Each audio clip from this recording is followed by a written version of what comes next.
Good day. This is Thursday, the 29th of May, and we celebrate Ascension Day today.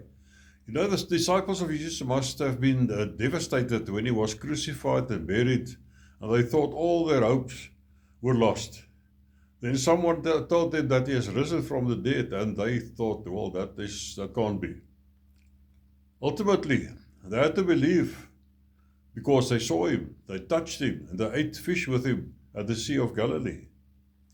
Now, 40 days have passed, and on this particular day, they climbed the Mount of Olives with Jesus, not knowing what was going to happen within the next few hours. They came up with a direct question to Jesus about the future of Israel and the restoration of its kingdom, but they expected a much more detailed answer from the Lord than the one he gave. He said to them, "It is not for you to know times or seasons which the Father has put in his own authority."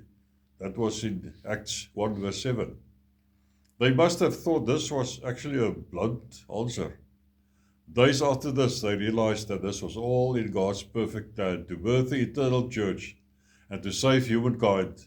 And today we celebrate that wonderful day when Jesus was taken to sit at his Father's side. And we know that he is doing what he is doing for the past almost 2,000 years. John 14 verse 2 tells us, "In my Father's house are many mansions. If it were not so, I would have told you. I go to prepare a place for you. If I go and prepare a place for you, I will come again and receive you to myself, that where I am, there you may be also." Now we are waiting for that glorious day when he will come again to receive us to himself. And Philippians 3 verse 20 says, "For our citizenship is in heaven, from which we also eagerly wait for the Savior, the Lord Jesus Christ." Are you eagerly waiting for his return?